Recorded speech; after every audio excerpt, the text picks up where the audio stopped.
जय हिंद दोस्तों। तो आज हम लोग करने जा रहे हैं यूपी पुलिस का 17 तारीख के सेकंड सेट का जो पेपर हुआ था आपका, उसके मैथ की सॉल्यूशन। और ये सॉल्यूशन सिर्फ इसलिए नहीं है क्योंकि आप लोग अपने देख चेक करें कि आपके सवाल गलत हुए सही हुए थे। ये सॉल्यूशन खासकर इसलिए हैं क्योंकि आप लोग ये देख सकें कि आप लोगों को पेपर में कैसे क्वेश्चन को अटैम्प्ट करना था और आप लोगों ने कैसे अटैम्प्ट किया। अगर आप लोगों को थोड़ा बहुत भी अच्छा लगे तरीका कि नहीं चल थोड़ा अलग है या हमको इससे फ़ायदा मिला, तो प्लीज़ कमेंट जरूर करें कि हाँ आपको इसमें कुछ फ़ायदा मिला है, कुछ अच्छा लगा। और वीडियो को लाइक और शेयर तो जरूर करें हम दोस्तों के साथ। चालू करते हैं हम लोग अपने क्वेश्चनों को। And first question is okay, तो find the unit digit of product. इसका आपको यूनिट डिजिट निकालना है। तो यूनिट डिजिट मतलब कि आपको गुणनफल की इकाई अंक ज्ञात करना है। तो बहुत सिंपल है। यहाँ जो माइनस है ना, यहाँ माइनस N2 है, ध्यान रखिएगा। हिंदी में सही देखा, इंग्लिश में थोड़ा मेरे से मिस्टेक हो गई टाइपिंग में। माइनस N2 है। तो आप देखेंगे 2 8 16, 6 आया लास्ट में, 6 9 54, 4 आया, 4 4 16। तो लास्ट से क्या आ जाएगा आपका 6। ठीक, कोई दिक्कत नहीं, आगे बढ़े। नेक्स्ट क्वेश्चन है आपका, सॉरी, नेक्स्ट क्वेश्चन है आपका कि सिंप्लीफाई करना है। बहुत सिंपल सवाल है बोर्ड मास का। इसमें आपको फॉर्मूला लगाना पड़ेगा किसका, बोर्ड मास का। जानते हैं 20 होता है ब्रैकेट, तो ब्रैकेट वगैरह होते हैं, पहले सॉल्व उसको करते हैं। उसे होता है ऑफ या का, इसे अपने सॉल्व करना पड़ता है पहले। उसके बाद इसका होता है डिवाइड, उसके बाद मल्टीप्लाई, फिर ऐड, फिर सब्ट्रैक्ट। ये फॉर्मूला होता है, इस तरीके से हम करना होता है। तो 4/12 है आपका, इंटू है 3/2, डिवाइड है आपका 4/8 और माइनस का 12 प्लस का 4। तो हम लोग पहले सॉल्व किसको करेंगे, इसको सॉल्व करेंगे, डिवाइड को। तो जाएगा 4/12 को, तो आप इसी लिख दीजिए, 1/3 लिख दीजिए, काट दीजिए, कोई दिक्कत नहीं है। यहाँ पर कट ही जाएंगे ना। मल्टीप्लाई यहाँ से देखेंगे तो 3/2, और जब डिवाइड है उसको मल्टीप्लाई करेंगे तो 8/4 हो जाएगा। उल्टा हो जाता है नंबर, है ना। तो कितना हो जाएगा, 4 2 जा, और 2 से 2 गया, माइनस का 12 प्लस का 4। अब देखिए 1/3 बचा, इंटू यहाँ से सिंपल 3 बचा, माइनस का 12 प्लस का 4। अब इसको सॉल्व करेंगे हम दोनों। तो 3 से 3 चला जाएगा, बचेगा 1 माइनस का 12 प्लस का 4। इसको सॉल्व करना था, आपको जानते ही हैं। 5 और 5 में से 12 में से 5 के तो माइनस के 7। ये आपका आंसर हो गया। तो माइनस आपका ऑप्शन नंबर ये होगा। ठीक, उसके बाद नेक्स्ट है इवोल्यूट करना है आपको। ये वैल्यू पता लगानी है। तो यार इस सवाल को तो आपको करने की जरूरत ही नहीं है, मल्टीप्लाई करने की कोई जरूरत पड़ेगी तो नहीं। अच्छा, इसमें हिंदी वाला मुझे सॉरी, इसमें भी थोड़ी मिस्टेक वैसी हुई है मेरे से, टाइपिंग मिस्टेक हुई है सर। इसमें 0.3, 0.004, मैं चेक कर लूँ ज़रा रियल क्वेश्चन क्या था। 0.04, 0.003 एंड 400। इसमें जो इंग्लिश वाला है ना वो सही है। इसमें मतलब कि ये आपका एक जीरो और आएगा, यहाँ पे एक जीरो और आएगा, 400 है ना। तो इसमें कुछ करना नहीं है, हमें इसे पॉइंट गिनने हैं। 1 2, तो हमें सिर्फ डेसिमल के बाद के देने। एक यहाँ आ गया, 2 यहाँ गए, 3 और 3 3 6, 6 पॉइंट तो ये आ गए हम पे पीछे, और 2 पॉइंट यहाँ पर हैं इसके बाद। तो 6 में से 2 चले जाएंगे ना, 4 पॉइंट वाला आंसर होना चाहिए हमारा, इसके पीछे 4 पॉइंट लग रहे हो। तो ऑप्शन आपका ये सही है। 1 2 3 4, और सब में कितने हैं, 1 2 3 4 5 है, ये नहीं होगा। 3 ये नहीं होगा, 6 ये नहीं होगा, ये वाला होगा आपका। बिना कैलकुलेशन के सिंपल हमने क्या किया, मैंने सिर्फ डेसिमल चेक की कितने डेसिमल आ रहे हैं। मुझे नहीं है कि मैं कैलकुलेट करूँ नहीं करूँ, वैल्यू सेम पड़ेगी उसमें, केवल डेसिमल का है, क्योंकि कैलकुलेशन तो इतनी हार्ड नहीं है। तो मेन चीज़ है वो डेसिमल की है, कितने पॉइंट बाद डेसिमल लगेगा। बहुत सिंपल सवाल था। नेक्स्ट चलते हैं। ओके, इसमें उन जोड़ियों की संख्या के बारे में जिनका एचसीएफ 15 हो, एलसीएम 138 है। हम निश्चित रूप से ये कह सकते हैं कि ऐसी कोई जोड़ी मौजूद नहीं है। ऐसे केवल एक जोड़ी मौजूद है, ऐसी केवल 2 जोड़ियां मौजूद हैं, ऐसी कोई जोड़ी मौजूद नहीं है। तो ऐसा नंबर जिसका कि एचसीएफ कितना हो, एचसीएफ हो आपको 15, एचसीएफ हो जाए कितना आपका 15, और एलसीएम हो जाए कितना आपका 138। ये चीज़ देखनी है। तो क्या देखिए, एचसीएफ होता क्या है मैं बताऊँ। जो एलसीएम होता है ना, एलसीएम में होता क्या है, एचसीएफ होता है आपका मल्टीपल में नंबर होते हैं आपके जिनका कोई फैक्टर नहीं होते। इनमें जो भी चीज़ कॉमन आएगी वो तो सब एचसीएफ में आ गई। जो चीज़ कॉमन नहीं आ रही वो चीज़ यहाँ पर आती है, तब जाके एलसीएम बनता है। अब देखिए कि कभी 138 अगर एलसीएम आएगा आपका, 138 एलसीएम आता है, तो क्या उसमें क्या 15 का फैक्टर होता है? कभी नहीं, मतलब 15 कभी इसको डिवाइड कर सकता है? कभी नहीं। तो ऐसा कोई नंबर ही एग्जिस्ट नहीं करता था, इसका मतलब ऐसा कोई भी दो डिजिट एक्सिस्ट नहीं करेंगे, ऐसे कोई दो नंबर नहीं होंगे जिनका एलसीएम 138 हो और उनका एचसीएफ 15 आ रहा हो, क्योंकि उन दोनों नंबरों में ना कोई भी नंबर हो, ए और बी कोई भी दो नंबर है, उनमें जो कॉमन होना चाहिए 15 कॉमन आना चाहिए। हाईएस्ट कॉमन फैक्टर का मतलब होता है कि जो चीज़ सबसे ज़्यादा कॉमन हो। तो अगर इसमें 15 कॉमन आएगी, 15 इसमें भी आ रही है और 15 इसमें भी आ रही है, दोनों 15 आ रही है, तो एलसीएम जब निकालते हैं तो इसमें 15 का मल्टीपल तो होना चाहिए नहीं होना चाहिए? आप बताइए। जब हम लोग कभी भी कॉमन फैक्टर निकालते हैं, हाईएस्ट कॉमन फैक्टर का मतलब क्या होता है कि दो नंबरों के बीच का हाईएस्ट कॉमन चीज़, दो नंबरों के बीच में सबसे जो कॉमन चीज़ होगी, कॉमन मतलब कि जो आप लोग इसके फैक्टर करेंगे वो जो कॉमन फैक्टर होगा वो निकल के आएगा। जब एलसीएम निकालेंगे तो वो फैक्टर उसमें भी आना चाहिए, लेकिन वो तो नंबर तो आपका इसमें आ नहीं रहा, क्योंकि 138 में कोई 15 फैक्टर आता नहीं है। ठीक है, तो इसलिए हमारा आंसर होगा नो, कोई पेयर एग्जिस्ट नहीं करता इसका। क्लियर है? अगर कोई सवाल गलत हो जाए, बाई चांस मुझसे गलती से हो जाए, तो प्लीज़ मुझे कमेंट करके बताइएगा। इसमें ये नहीं है कि नहीं कि छोड़ो क्या करना, प्लीज़ आप मुझे शेयर करेंगे तो मैं अपनी गलती को सुधारूंगा भी। उसके बाद फिर नेक्स्ट चलते हैं। यदि रुपये 851 को 1/2, 2/3 और 3/4 के अनुपात में 3 भागों में विभाजित किया जाए तो पहला भाग क्या होगा? बहुत ही अच्छा सवाल है। ये कह रहे हैं कि अगर हम लोग किसी भी नंबर को 1/2, रेशियो 2:3, रेशियो 3:4 में करें, तो इसका हम पहले रेशियो फॉर्म बना लेते हैं कि इसकी रेशियो फॉर्म क्या है। तो इसका एलसीएम ले लेंगे आप लोग। इसका एलसीएम कितना आ गया? 12 के आगे एलसीएम लिया, 2, 3 और 4 का एलसीएम कितना आ गया? 12। अब 2 6 जा 12, 6 कम 6, तो यहाँ से बनेगा 6, 3 4 4 दूनी 8, 4 3 3 9। तो ये फैक्टर रियल में आपको ये फैक्टर बनेंगे 6:8:9। ये आपकी क्या है? रेशियो है जो भी नंबरों का। अब कुछ नहीं होता करना, आपको नंबर दे रखा है 851, इनका तो सम होगा 8 6 15, 15 9 24, तो 23, 15 और 9 और 14, 14 और 9 23, 23 आया। और 23 की वैल्यू दे रखी है हमें कितनी? 23 की वैल्यू दे रखी है हमें 851। इसका मतलब 850 की वैल्यू कितनी हो गई? 3 जा 69 हो गई। बचा कितना आपका? 69, 61, 69 हो गई ना? बचा कितना? 69 हो गई। बचा कितना आपका? 16 बचा। 161, 161 7 3 से 14 7 आ जाएगा यहाँ पे। तो एक यूनिट की वैल्यू कितनी हो गई? 37 आ गई। तो निकालना क्या है? तो आपको 6 यूनिट की वैल्यू पता लगानी है, क्योंकि हमें पता लगाना है कि पहला पार्ट क्या होगा। पहला पार्ट की वैल्यू, क्योंकि वैल्यू कितनी है? 6, तो 6 × 37, 6 7 से 42, लास्ट में 2 आना चाहिए, पूरा मल्टीप्लाई करने की जरूरत नहीं है मुझे, सिंपल 42। कोई समस्या? ठीक है, आगे बढ़ते हैं। बहुत सिंपल सवाल था ये भी। उसके बाद नेक्स्ट सवाल देखते हैं क्या है।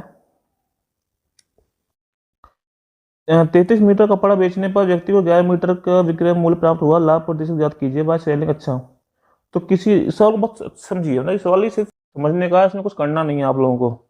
जिसको अगर समझ में कंसेप्ट आ गया वो सवाल करेगा, नहीं तो नहीं कर पाएगा। इसमें आप हाथ पैर नहीं मार सकते सवाल में। अगर आपने बड़ा इस टाइप का सवाल तो ठीक है कर पाएंगे, और नहीं तो नहीं। और मैं ऐसे सवालों के लिए बहुत अच्छी तरीके बता रहा हूँ। लाभ होता क्या है ये जान लीजिए। मैं बात करूँ, आप जानते हैं जो प्रॉफिट होता है ना, लाभ होता है, हम जानते हैं वो सेलिंग प्राइस में से कॉस्ट प्लस माइनस करके होता है। बस ये चीज़ फॉर्मुला याद करना है। ये चीज़ सबको जानते होंगे, जब आपने चैप्टर पढ़ा होगा प्रॉफिट एंड लॉस, तो ये फॉर्मुला पढ़ा ही होगा कि प्रॉफिट जब भी होता है जब सेलिंग प्राइस में से कॉस्ट प्लस माइनस कर दो, प्रॉफिट होता है। सीधी सीधी वैल्यू यहाँ पुट कर दो, कुछ नहीं करना आप लोगों को। प्रॉफिट कितना है? प्रॉफिट हुआ है 11 कपड़ों का सेलिंग प्राइस के बराबर, SP इक्वल टू टोटल कपड़े कितने बेचे हैं? 33 SP, और कॉस्ट प्राइस क्या होगा? 33 कपड़ों के हिसाब से 33 कपड़ों का कॉस्ट प्राइस हो जाएगा। और सवाल को समझिएगा, मैंने सवाल को बहुत अच्छी तरह समझा रहा हूँ आप लोगों को, इसमें कोई कंफ्यूजन नहीं होना चाहिए। प्रॉफिट हुआ है, सवाल कहता है प्रॉफिट जो हुआ है वो 11 कपड़ों को सेलिंग प्राइस से बेचने के बाद प्रॉफिट हुआ उसको। उसने सेलिंग क्या किया? उसने सेलिंग की है, उसमें बेचा है 33 कपड़े बेचे सेलिंग प्राइस पे अपने पे। और भाई कॉस्ट प्राइस कितना पड़ेगा? 33 कपड़ों का कॉस्ट प्राइस करा, कॉस्ट प्राइस पड़ जाएगा। इसको यहाँ ले, इसको यहाँ ले गए तो हो गया आपका 33 CP equal to 33 SP minus 11 SP।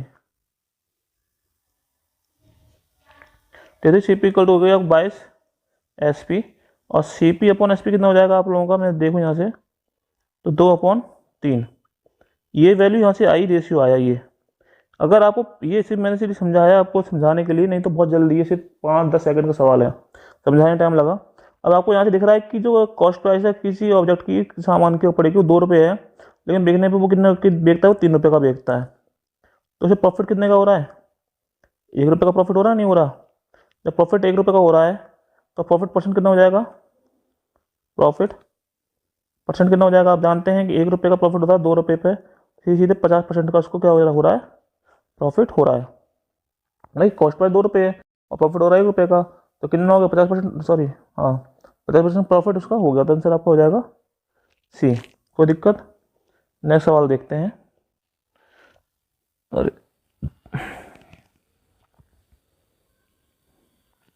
Next question है कि एक राशि को 3 वर्षों के लिए निश्चित दर से साधारण ब्याज पर रखा गया, इसे 2.9 ना होकर के 2 है, 9 नहीं यहाँ पर, 2% अधिक दर पर रखा गया होता तो 420 से अधिक प्राप्त होते। तो सिंपल इंटरेस्ट है, आप जानते हैं साधारण ब्याज है, सिंपल इंटरेस्ट है। उसने कहा कि 2% ज़्यादा पर रखते, और कितने सालों के रखना पड़ता है, 3 सालों के रखना पड़ता, मतलब कि 6% की वैल्यू जो दे रखी है आपको सीधे सीधे, वो दे रखी 420 रुपये फ़ायदा होता। तो 1% की वैल्यू कितनी हो गई, 70 रुपये हो गई। तो हमारे क्या निकालना है, सम निकालना, सम होता है हमारा 100%, तो 100% की वैल्यू कितनी हो जाएगी, 7,000 रुपये। तो आपका आंसर हो गया बी। कुछ नहीं है, सवाल को बहुत सिंपल है, समझ आया?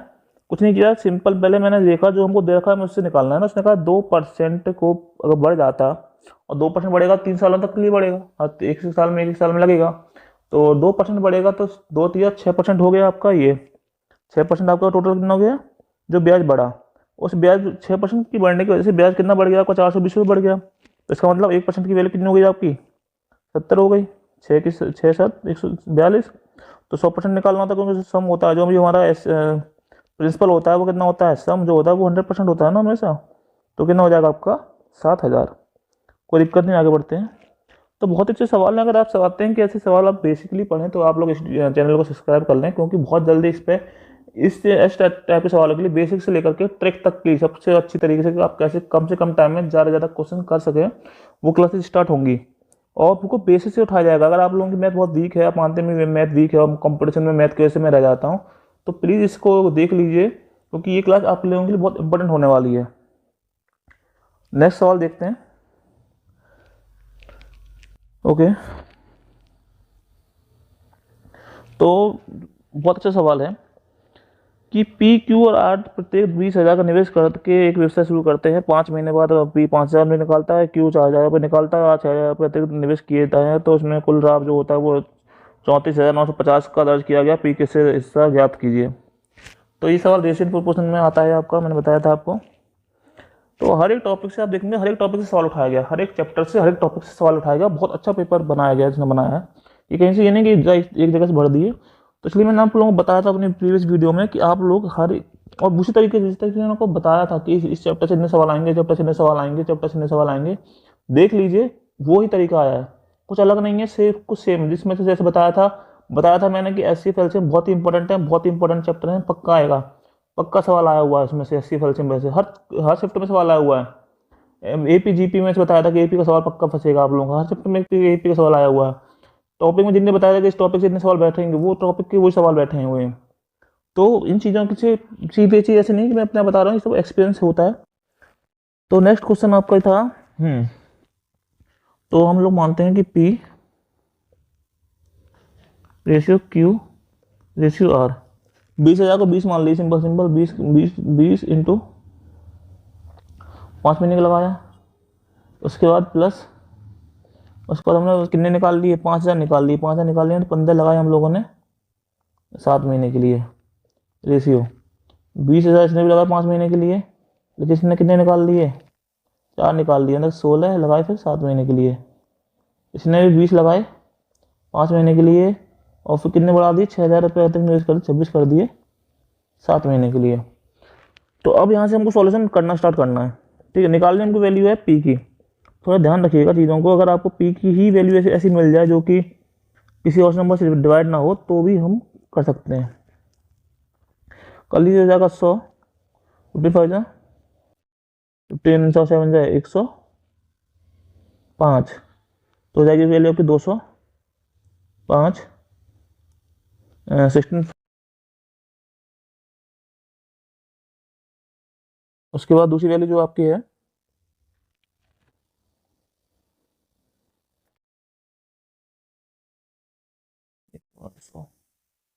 212 है, 182, 182, 100, 282, 205। इसमें अब कुछ भी ऐसा कॉमन नहीं आ रहा कि जो आप लोग काट सकें आपस में,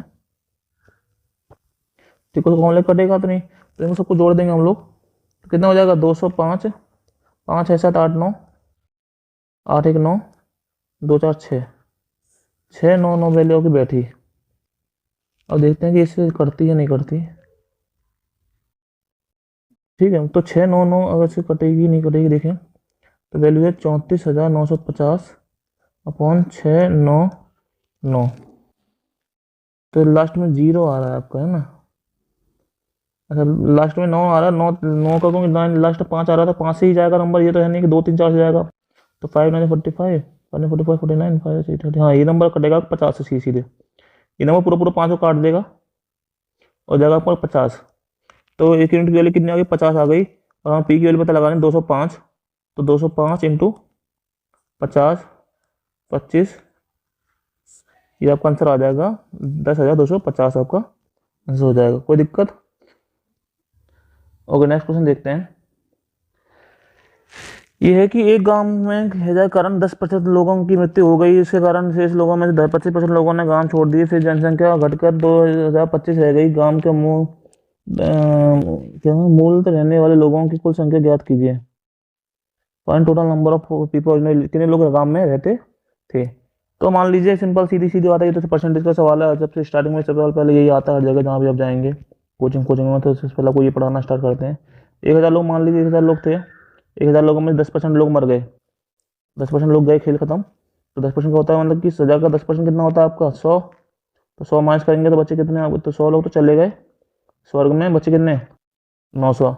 और 900 में से 25% लोगों ने गांव छोड़ दिया, 25% मतलब कि एक होता है 4 25 4 9 125 लोगों ने आपके, 125 लोग चले गांव छोड़ के, तो बच्चे कितने आपके 775 लोग आपके गांव में बचे। कितना बचा? और 775 की वैल्यू कितनी है 2025, बहुत अच्छी वैल्यू आई है आपकी 7321।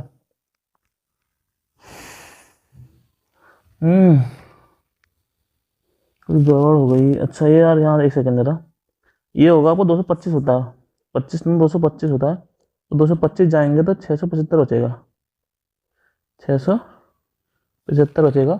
और 675 की वैल्यू हो जाएगी आपकी 3। एक यूनिट की वैल्यू कितनी होगी आपकी 3, तो मल्टीप्लाई 3 में जाएगा आपका 3, तो 3 यूनिट हो गई 3, और निकालने कितनी टोटल प्लेस कितनी थी 3, तो इसमें एंट्री कर देंगे आप मल्टीप्लाई 3 का, तो आपका हो जाएगा 3,000 आंसर, तो आपका आंसर हो जाएगा डी। ठीक, नेक्स्ट है कि 11 परिणामों का औसत 50 है, यदि पहले 6 परिणामों 51 है और अंतिम 6 का 59 है, तो छठा परिणाम ज्ञात कीजिए एवरेज। देखिए इस सवाल को करने के बहुत तरीके हैं, लेकिन पेपर में करना है तो हम जानते हैं, तो हम ये वैल्यू को देखिएगा 11 इंटू 50, ये वैल्यू चेक कीजिएगा, एक वैल्यू 51 इंटू 6 और एक वैल्यू है 59 इंटू 6। अब मैं कुछ नहीं करूँगा, सिंपल में ना मुझे एवरेज लगाना, मुझे सिंपल लास्ट वैल्यू पता लगानी है, डिजिट का खेल है पूरा पूरा, कि आखिरी में एक, क्योंकि सबके डिजिट अलग अलग हैं, लास्ट में 6 आ रहा है, 6 आ रहा है, 0 आ रहा है, 7 आ रहा है, तो मैं यहीं से खेल खेलना स्टार्ट करूँगा। ठीक है, तो जब मैं एक को 0 से इंटू करूँगा तो लास्ट में 0 आना चाहिए, ये जान गए। ठीक है, 6 को 1 6 से करूँगा 6 आएगा, और 9 को 6 से करूँगा तो 4 आएगा। अब मुझे पता है कि इन दोनों को जोड़ने के बाद इसमें से माइनस करने पे जो आंसर आएगा वो हमारा आंसर होगा, तो 6 को 4 से जोड़ूंगा लास्ट में 0 आएगा, और 0 में 0 माइनस करूंगा तो 0 आएगा। ठीक है, समझे नहीं? समझे तो आंसर आपको 110 आ जाएगा। समझे नहीं समझे?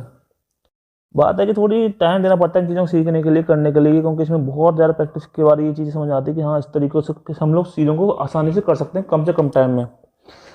जिन बच्चों को ये पता है कि सभी लोग करते क्या हैं पेपर में, आप लोगों ने क्या किया, मैंने यहाँ क्या किया, वो बताऊँ मैं आप लोगों को। आप लोग करेंगे 11 को 50 इंटू कर देंगे तो 550 हो जाएगा। ये ना बेसिक तरीका बता रहा हूँ, एक तरीका और है, इसका ट्रिक है जो बताते हैं। अच्छा यहाँ करेंगे 630 हो जाएगा, 306 हो जाएगा, 304 हो जाएगा। इन दोनों को जोड़ेंगे आप लोग तो हो जाएगा 610, और 550 में से 6954 658 हो जाएगा 35 हो जाएगा ना, तो हो जाएगा 654 650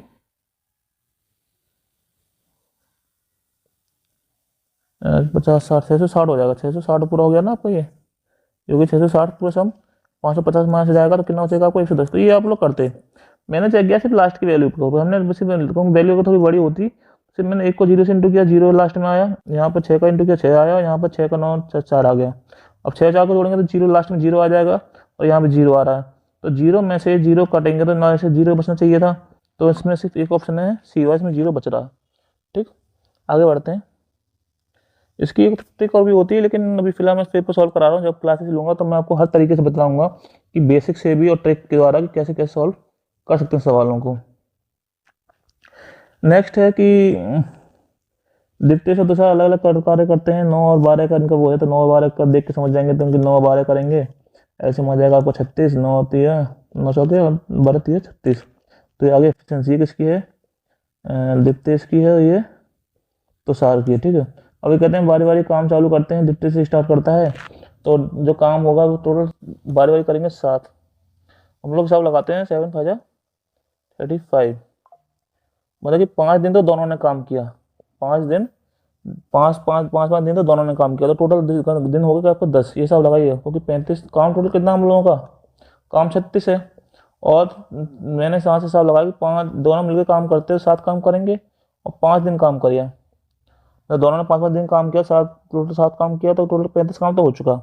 बचा है काम 1 यूनिट, और 1 यूनिट काम कौन करेगा, उसकी बारी ये द्वितीय करेगा, क्योंकि भाई 5 दिन बराबर हो गए, तो 1/4 टोटल दिन कितने हो गए 10 प्लस 1/4 हो जाएगा 40 प्लस 1/4 41/4। ये आपका आंसर हो गया होगा। तो आई होप कि बहुत से बच्चों ने सही किया होगा सवाल को, कोई दिक्कत नहीं, कुछ नहीं इसमें ज़्यादा दिक्कत। अगर वैसे समझ ना आया तो आप ऐसे कर सकते हैं कि पहले भाई दीप्तेश ने काम किया 4, फिर 3 काम किया 7, तो दोनों ने मिलकर 2 दिन में 7 काम किया, फिर 4 और 3 फिर दोबारा काम किया, दोनों ने मिलकर 2 दिन में 7 काम किया। तो इसको मैं 2 ना लेकर के मैं एक बार लेकर चल रहा हूँ, इस तरीके से कैलकुलेशन की जा सकती है, क्योंकि आप ऐसे करेंगे 4 3 फिर 4 3 फिर 4 3 करेंगे तो ये चीज़ें बहुत टाइम लेती हैं, और अगर आप इस कंडीशन में तो अभी आप लोगों का सिलेक्शन से दूर हैं, और आप लोगों को ये चीज़ समझ नहीं आ रही है आसानी से कि कैसे हुआ कैसे किया, तो आप लोग थोड़ा सिलेक्शन से दूर हैं, और थोड़ा अभी आपको सीखने की बहुत ज़रूरत है। ठीक है, तो नेक्स्ट सवाल चलते हैं। ये वीडियो खासकर सिर्फ इसलिए है कि आप लोग अपना आंसर चेक कर पाएँ कि आप लोगों ने सही किया नहीं किया, ना कि इसलिए कि आप लोगों को मैं हर चीज़ सिखा दूंगा। उनके लिए सेपरेट क्लास चलेंगी, और वो बेसिक से चलेंगी, टॉप तक के लिए जाएंगी सवाल। तो ठीक है, ये सवाल बहुत, मैंने बताया था कि एपी का सवाल इंपॉर्टेंट है, कि हर बार आ रहा है, वो बहुत इंपॉर्टेंट सवाल है। एपी का जो फॉर्मूला जानते हैं आप, an+n-1d, इसको लिख लीजिए, अगली बार भी आपको बहुत सवाल पूछेंगे, तो जिनके सवाल एपी के सवाल ना हुए हों वो जान लीजिए फॉर्मूला हर जगह हर शिफ्ट में पूछा गया सवाल है। सवाल कहता है सिंपल आपसे कि आपको पता लगानी है, कौन सी टर्म पता लगानी है आपको, नंबर जो है आपके वो है 14 10 6 2। तो यहाँ से आपका जो ए है, ए मतलब पहला नंबर जो है वो 14 है, डी जो होता है वो डिफरेंस होता है इन दोनों के अंतर, इन दोनों के बीच का अंतर जो होता है, 10 में से 14 गए तो कितने बचे आपके -4।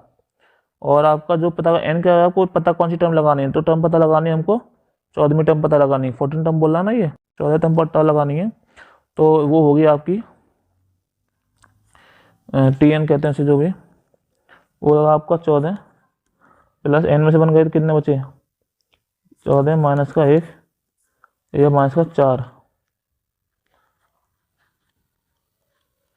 13 इंटू माइनस का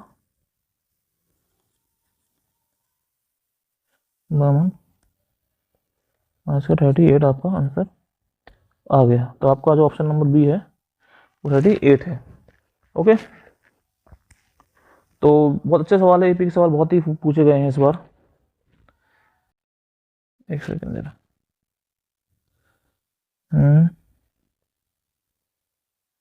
अंदर में स्लाइड आएगी। ओके, तो उसके बाद आता है नेक्स्ट सवाल आपका कि the base of the triangle field is 3 time the altitude. बहुत अच्छा सवाल दिया है कि जो बेस है किसी भी ट्राइंगल फील्ड का वो 3 गुना है उसकी एल्टीट्यूड में लेंथ से। इस बात को नोट कर, सवाल जो होता है उसको नोट कर लीजिए साथ के साथ कि बेस है वो 3 गुना है लाइन के। The cost of the cultivation field, उस पूरे फील्ड को कल्टीवेट करने का जो कॉस्ट है वो, तो उसने कहा है कि जो आपका एरिया है, ये हमको एरिया निकालना पड़ेगा। उसके लिए क्या करना पड़ेगा, हम लोगों को निकालना पड़ेगा कितना इसने कितना एरिया इसने कल्टीवेट किया।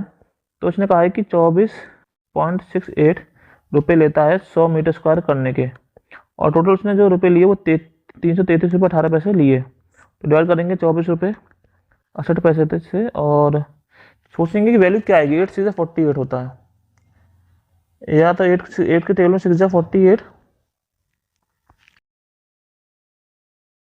होता है, और 6 से तो जाएगी नहीं वैल्यू पूरी पूरी, काटेंगे आप लोग इसको तो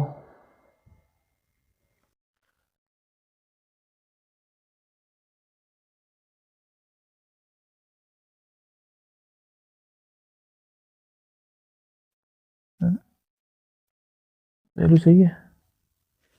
तो देखिए क्या होगा कि जब इसको से काटेंगे तो ये वैल्यू आप लोग काट लीजिएगा, ये आपकी आएगी 13.5, वैल्यू आ जाएगी 13.5।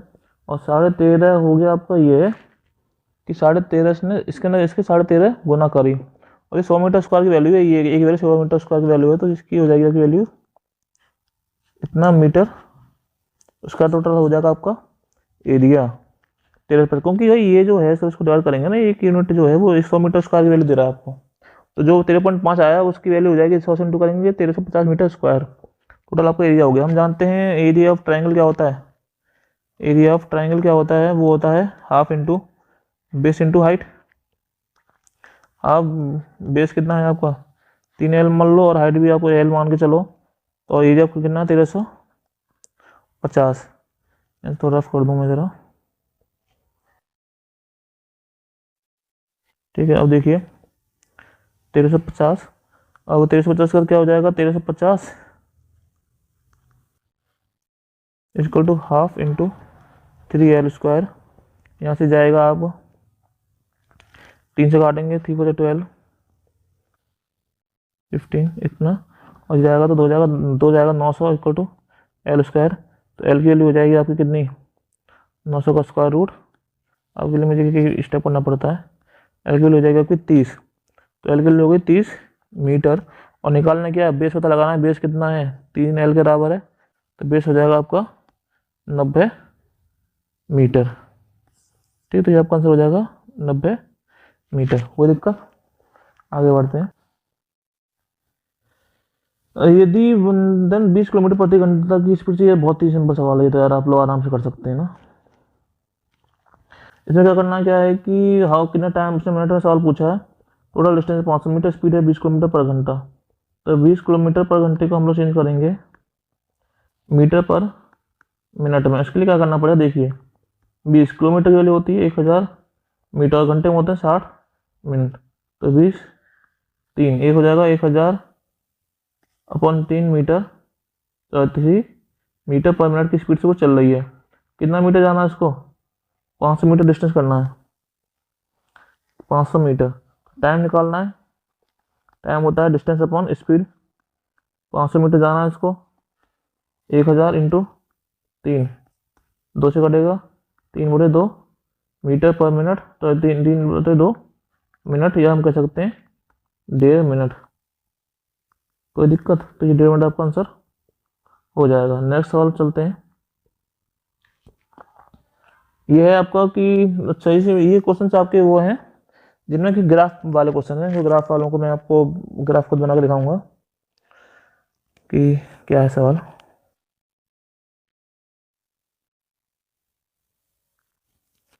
ग्राफ कुछ ऐसे है, इसका बताऊं। इसमें तो ग्राफ ये है कि अगर सवाल आप लोगों के सामने हो, तो ये ग्राफ अगर आप लोगों के सामने है, मैं सवाल को सॉल्व करके बताता हूँ कि the import were the ratio of amount of import. पहला सवाल आपका ये है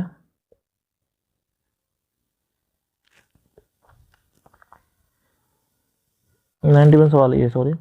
इम्पोर्ट वर मिनिमम, कौन से साल में इम्पोर्ट आपका मिनिमम रहा था? वर मिनिमम प्रोपोर्शन टू एक्सपोर्ट में, मतलब कि जो रेशियो है उनका वो कम रहा है। तो आप देखेंगे रेशियो को पॉइंट दे रखा है, तो इसी इसी सवाल देखना है कि आपका 2003 में सबसे कम दिख रहा है आप लोगों को, तो आंसर हो जाएगा कितना आपका 2003। ये तो देख के बता देगा कोई सवाल को कि 2003 आपका इसका आंसर होगा। नेक्स्ट क्वेश्चन करते हैं, क्योंकि इसमें कम पता लगाना था। इसमें है कि in how many of given year were the export more than import. Export जो है इम्पोर्ट से ज़्यादा रहा है कितने सालों में? एक्सपोर्ट जो है, एक सेकंड सवाल में थोड़ी गलती है। ये क्या है? The ratio the amount of import to export by the company over the year. ये ratio the amount of import, ये रेशियो दे रखा है आपका 0.6। ठीक है ठीक है। 92 कहता है how many given year the export more than import. तो एक्सपोर्ट कितने सालों में? तो देखिए जब भी हम जो रेशियो दे रखा है ना, वो रेशियो समझिए, वो रेशियो दे रखा है हमको इम्पोर्ट रेशियो जो हमको दे रखा है वो दे रखा है इम्पोर्ट अपॉन एक्सपोर्ट का रेशियो दे रखा है, इम्पोर्ट अपॉन एक्सपोर्ट का। तो अगर मान लीजिए इम्पोर्ट ज़्यादा होगा एक्सपोर्ट से, तो वैल्यू हमेशा 1 से क्या होगी, बड़ी होगी। और इम्पोर्ट अगर कम होगा एक्सपोर्ट से, तो वैल्यू क्या होगी, 1 से छोटी होगी। ठीक है। तो हमें क्या करना है, किन सालों में एक्सपोर्ट ज़्यादा रहा था इसमें। तो भाई एक्सपोर्ट ज़्यादा रहने में 1 से वैल्यू कितनी छोटी है आपकी, देखिए 1 2 3 4, 4 वैल्यू ऐसी हैं जो क्या है, छोटी हैं आपकी 1 से। तो आपका आंसर हो जाएगा ये। नेक्स्ट सवाल चलते हैं। 93 कहता है कि if the import of the company 2022 व 260 करोड़ 222 2002 में, सॉरी 2002 में अगर जो इम्पोर्ट था वो 260 करोड़ था, जो आपको इम्पोर्ट था वो 260 करोड़ था, तो आपको एक्सपोर्ट पता लगाना है। ठीक है। तो इसमें जो रेशियो दे रखा है हमको, इम्पोर्ट टू एक्सपोर्ट का रेशियो दे रखा है, वो दे रखा है 2002 का 0.8 मतलब 8/10। तो 4/5 थोड़ा सॉल्व करने के लिए कि फिर सिंपल हो जाए। तो यहाँ से 4 की वैल्यू देखिए 4 6 24 65 हो गई। तो 5 की वैल्यू निकालनी है, 5 की वैल्यू कितनी, 5 5 25 30 32 325 करोड़। 325 करोड़ आपका आंसर हो जाएगा। ठीक, आगे बढ़ते हैं। 94 सवाल कहाँ गया है फिर। 2003 से 2004 तक आयात में कितने प्रतिशत की वृद्धि हुई? परसेंटेज इंक्रीज इम्पोर्ट 2003 से 2004। तो इसमें आपको सिंपल है, डाटा के इनएडिक्वेट है तो आप लोग नहीं बता सकते कि कितनी वृद्धि हुई। तो 94 वाला सीधा कर दीजिए, वो मैं टाइप करना भूल गया। 95 वाले में करना क्या है आपको कि 95 में है कि यदि 2004 में आया 2040 करोड़ होता आया, मतलब कि अगर 2004 में 2004 में जो आपका इंपोर्ट है वो 240 करोड़ रुपए हो जाए, और in the total export in the 2004 and 2005 में मिला करके 2004 और 2005 में मिला करके वो 500 करोड़ हो जाए, तो इंपोर्ट 2005 में कितना होगा? तो सिंपल है यार, सिंपल आप देखेंगे 2004 में देखते हैं, 2004 में इनका रेशियो कितना है, इंपोर्ट अपॉन एक्सपोर्ट का जो रेशियो है 4 में वो है 1.2 मतलब कि 12/10। 12/10 मतलब कि 12/10। ठीक है। तो 12 इंपोर्ट हो गया, 12 से यहाँ काटेंगे 20, तो मतलब कि इसकी इंपोर्ट हुआ उस टाइम पे कितने का, 200 का। इंपोर्ट 200 का हुआ, एक्सपोर्ट हुआ 2004 में 200 का। तो 2004 में जब एक्सपोर्ट 200 का हुआ है, तो 2005 में कितना एक्सपोर्ट रहा हुआ होगा, 300 का। अब दुआ से आइए, अब हमको दे रखा है आई और ई 2005 का देखेंगे हम लोग। 2005 का रेशियो कितना दे रखा है, 2005 का दे रखा है हमको 1.5 मतलब कि 15/10। और 15 की वैल्यू क्या हटेंगे यहाँ, सॉरी 10 की वैल्यू दे रखी है हमें कितनी, ये इंपोर्ट 10 की वैल्यू देखिए 300, तो ये 1 यूनिट के ले जाएगी 30 और 15 3 45 450। तो आपका आंसर हो जाएगा 450 करोड़ रुपये इसका होगा। तो ये जो चीज़ें मैंने आपको जो जल्दी उसमें सॉल्व किया सिर्फ आपको आंसर बताने के लिए कि आपका आंसर सही है गलत है, या मेरा मकसद आप लोगों को समझाना या वो नहीं था कि बिल्कुल इसको डीप में तक समझाया जाए। लेकिन जब आप क्लास लेंगे ना, तो आपको बिल्कुल डीप में मिलेगा, हर चीज़ बिल्कुल अच्छी तरीके से बेसिक से मिलेगा। तो ये हो गया आपका 27 तारीख का सेकंड शिफ्ट का पेपर। बहुत जल्दी आपको 18 तारीख का फर्स्ट शिफ्ट का और 18 तारीख के सेकंड शिफ्ट का पेपर भी मिल जाएगा। तो आपकी क्लास बहुत जल्दी स्टार्ट होने वाली है, मैथ की क्लास। अगर आप चाहते हैं कि अपने आपको मैथ का एक्सपर्ट बनाने के लिए कि हर कहीं भी आपको कोई कन्फ्यूजन ना हो, कहीं टाइम वेस्ट ना हो मैथ में, तो आप मेरे चैनल को सब्सक्राइब करके, और बहुत जल्दी मैं क्लास चालू करूँगा बेसिक टू टॉप तक के लिए, जिसमें कि आपको हर एग्ज़ाम के लिए बहुत अच्छी मैथ यहाँ पढ़ाई जाएगी। मैंने आपको बताया था कि जहाँ जो मैथ पढ़ाई जाएगी उसमें आपको कंसेप्ट भी होंगे, आपकी प्रैक्टिस भी होगी, और आपको बार रिवाइज भी किया जाएगा कि आप लोग वो को परफेक्ट हो जाए चीज़ में। तो मिलते हैं अगली वीडियो में एक कुछ नेक्स्ट पेपर के साथ, तब तक के लिए जय हिंद।